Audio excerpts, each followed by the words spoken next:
Hey everybody, this is Vicky or Mama V coming at you with my week 7 and 8 update post VSG. And so let's just jump right into it. I had vertical sleeve gastrectomy, bariatric surgery with the Gundersen Health System team in the Crosse, Wisconsin on Monday, March 13th, 2017. My surgeon was Dr. Grover. And I started this whole journey last August of 2016 at a high weight of 395 pounds. Day of surgery, I was 366. And last week for week 7, I weighed in at 331.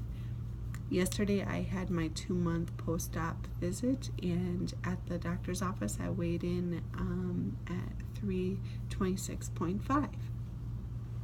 So since surgery, that's about 40 pounds down. Total weight since last August is just about 70 pounds down. Holy cow. So that's where I am at this point. I have quite a bit to go, of course, but I'm happy with the progress. And I am starting to get where you can see some little wings going on here. This is my newest little realization here. My shirt here today, this used to be very, very tight on me, and it's fitting much looser. So that's kind of my reality anymore. My clothes definitely are looser. I am seeing it more in my face, and obviously, with my arms, I can definitely see it. This is all very, very loose in here. So probably relatively soon here, I'm gonna start looking into options for some strength training to try to combat this. And so, yeah, otherwise, everything seems to be going really well. I am not having any issue regardless of what I am trying to eat or drink. I am doing well on getting my protein and my fluids in. My nutritionist wants me to start drinking a little bit more milk, so I'm probably going to try incorporating like a glass of some milk each day, which, milk has protein in it, so I guess, it'll be part of my fluid and another little thing for some protein. I had blood work done yesterday as well, and things are looking good other than my iron, but ever since having my first baby 21 years ago, my iron levels have been really, really, really bad.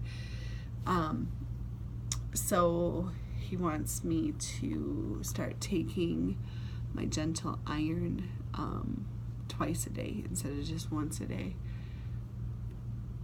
which, whatever. It's not as bad as what I guess it could be. Otherwise, they're happy with everything, and I don't have to go back now for 4 months to see them, so that's in September. You can kind of hear I've been fighting a cold for the last week or so. Last week was really bad. I was running a fever, and I ended up having to break out my nebulizer. I have asthma on top of all this stuff, so when I get a cold, I have to be very mindful and stay on top of it. Otherwise, it will turn to bronchitis super quick. And in 2010, when I turned 40, I caught a really, really bad cold that ended up turning into bronchitis, and then it actually moved into pneumonia, and I landed myself in observation at the hospital for a few hours. I refuse to stay overnight just because I'm kind of heebie-jeebie that way. But ever since then, I have been very susceptible to, when I get a cold, I end up needing to pull out that nebulizer more often than I would like. Otherwise, if I'm feeling good otherwise, I don't need it. I'm good. I just carry around my little albuterol inhaler and stuff and go from there. So otherwise, I don't really have any complaints, except that I am having a really hard time staying warm. And I've heard people talk about this, with your body composition changing and everything else, that your hands, your feet, whatever, get cold. Well, my hands and my feet are constantly freezing. And it's kind of driving my husband up a wall, because I'm typically the person who is saying, holy cow, it's hot in here, turn the fan on, or I have my little fan here at work, that I usually have going all the time.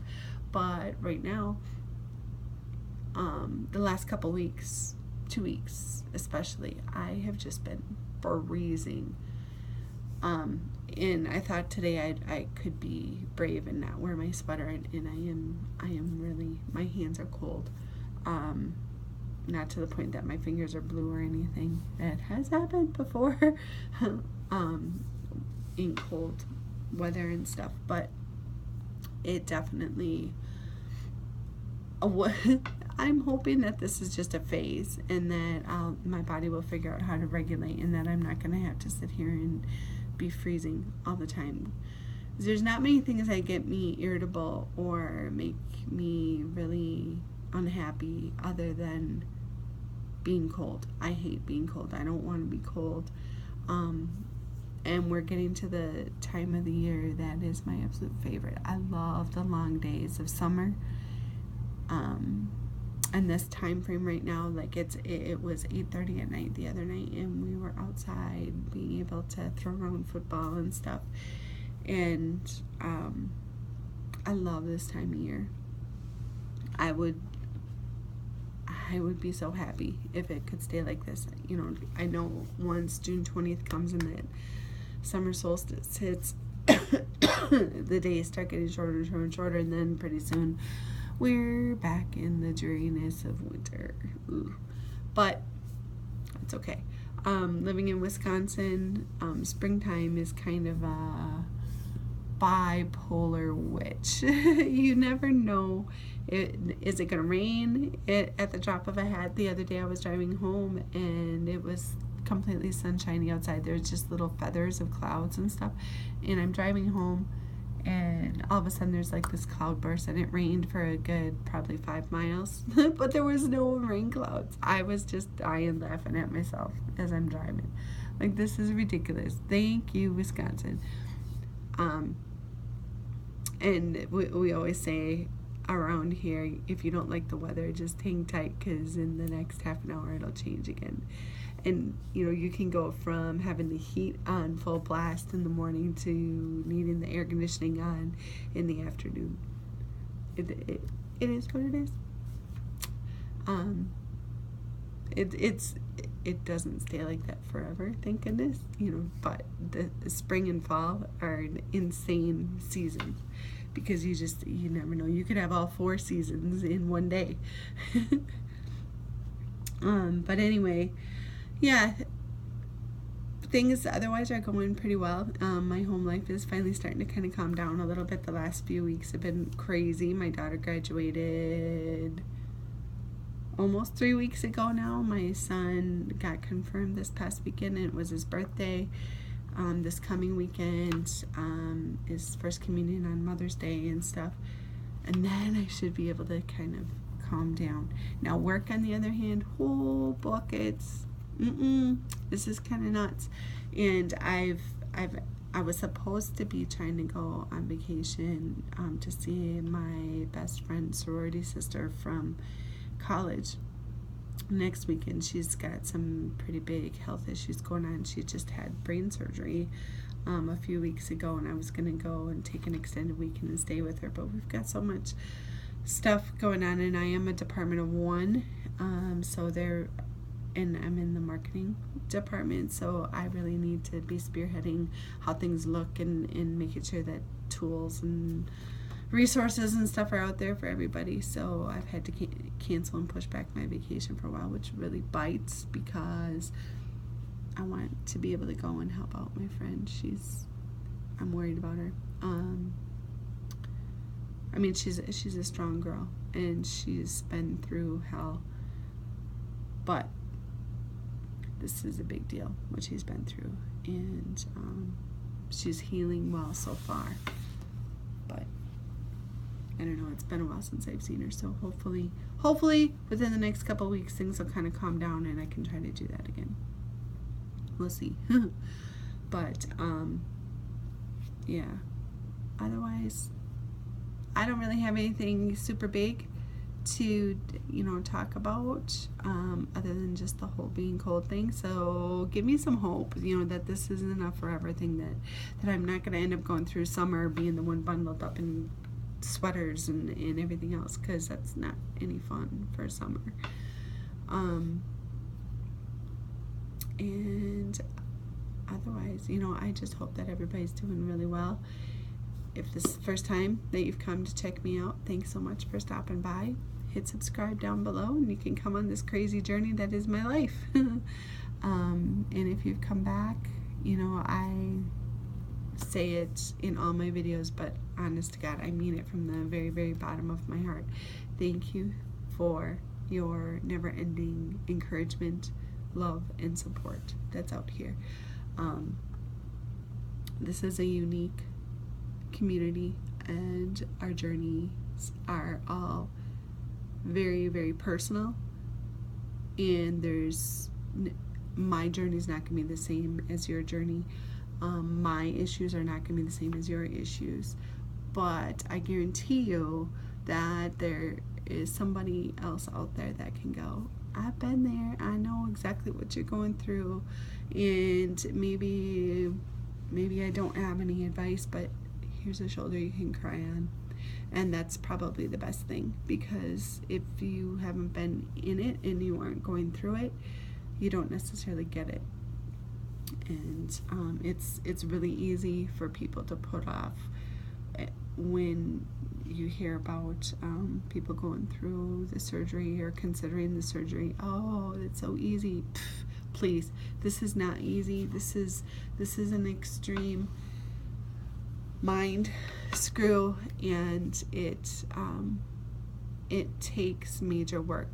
There's not a single easy part of this at all, whether it's meal planning, meal prepping, trying to even figure out what can I eat versus what my family will eat.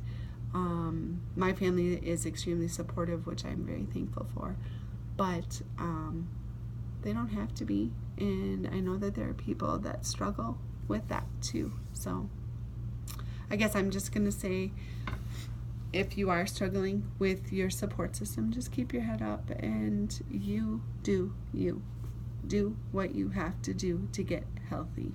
This is, for so many for me, I'm looking at this was a life or death thing for me, and if I wouldn't have done this, God only knows where I would be at this point. Probably extremely, extremely sad and feeling beat down, and that's not a good place to be.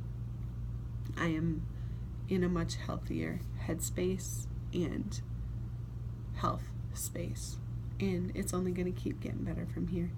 But anyway, I'm yammered on long enough.